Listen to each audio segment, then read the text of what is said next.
না, শেষ টি-20 ম্যাচ খেললো কিনা এই বিষয়ে আমি জানি না। বাট তার ব্যাটিং নিয়ে আমাদের পুরা টিমের কোনো কনফিউশন বা সন্দেহ নাই। আমরা সবাই জানি উনি কতটা ক্যাপেবল, এবং আমি খুবই কনফিডেন্ট যে সামনে যেই টুর্নামেন্টটা আছে এবং যে সিরিজটা আছে উনি ব্যাটিংয়ে টিমের হয়ে কন্ট্রিবিউট করবেন। যেটা বললাম যে কাছাকাছি দিক বলতে স্পিনাররা খুব ভালো বল করেছে, যখন বিশেষ করে রিশাদ খুবই ভালো বোলিং করেছে, শেখ মেহেদিও ভালো বোলিং করেছে, মাঝখানে ওকে ব্রেক দিয়ে তানভীরকে 2 ম্যাচ খেলানো হয়েছে, ও ভালো বল করেছে। সো ওভারঅল এই জিনিসগুলো ভালো ছিল। পাশাপাশি জাকের আলীর আজকের ইনিংসটা বা মাঝখানের একটা ইনিংস, ওখানে ও চেষ্টা করেছে ওর যতটুকু ও জানে ওটা ডেলিভার করা টিমের হয়ে।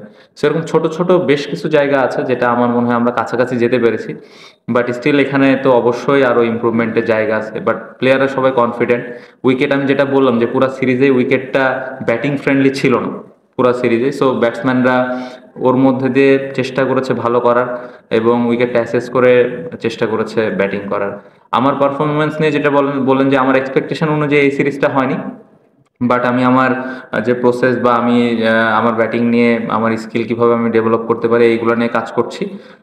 এবং প্রত্যেকটা সিরিজ যে একটা ব্যাটসম্যানের ভালো যাবে এরকম কোনো কিছু না। সো এটা অলরেডি অতীত হয়ে গেছে, সামনে চিন্তা করছি ভালো কিছু হবে। আমি শুরুতে যেটা বললাম যে কয়েকটা ক্লোজ ম্যাচ আমরা জিতেছি, যেটা আমাদের দরকার ছিল, কারণ আম, এই ধরনের ম্যাচ কিন্তু সামনে যে সিরিজ বা টুর্নামেন্ট আছে এই ধরনের ম্যাচ কিন্তু আসবে। সো ওই সময় আমরা আমাদের প্ল্যানটা কিভাবে এক্সিকিউট করছি, বোলাররা কিভাবে তার প্ল্যানটা এক্সিকিউট করছে, এবং ওই সময় আমরা কতটুকু কাম থাকছি, ওই জিনিসগুলোই কিন্তু আমরা প্র্যাকটিস করেছি। এবং আমার মনে হয় যে ক্লোজ ম্যাচগুলো যেগুলো আমরা খেলেছি, আহ, বলা যেতে পারে যে ওদের হাতে ম্যাচটা ছিল একটা সময়, বাট ওইখান থেকে আমরা যেভাবে কামব্যাক করে ম্যাচ জিতেছি এটা একটা পজিটিভ দিক। আমার মনে হয় এই জিনিসটা কাজে দিবে সামনে টুর্নামেন্টটাতে। না, এনজয় করছি এখন পর্যন্ত। ম্যাচ জিতলে তো ভালোই লাগে, সো সিরিজ জিতলাম, ভাল লাগছে এবং উপভোগ করছি। আহ, আলাদাভাবে কারো নাম মেনশন করতে চাই না। টিমের যে কতজন প্লেয়ার আছে সবাই, কোচিং স্টাফ থেকে শুরু করে প্লেয়াররা সবাই সাপোর্ট করছে এবং সবাই চেষ্টা করে যে ছোট ছোট ফিডব্যাক দেওয়ার। টপ অর্ডারে আমরা যদি আরেকটু ভালো ব্যাটিং করতে পারি তাহলে আমার মনে হয় যে টিমের জন্য ভালো হবে। মোমেন্টামটা খুব ইম্পর্টেন্ট।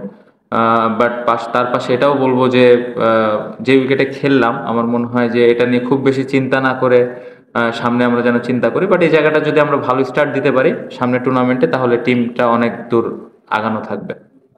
না, নর্মালি একদম যে ফিক্স থাকবে সেটা আমি বলবো না, বাট আমাদের যেটা চেষ্টা থাকবে যার যার পছন্দের যে জায়গাটা বা যেখানে যেখানে যে ব্যাটিং করলে টিমের হেল্প হবে ওইটা চিন্তা করেই করা হবে।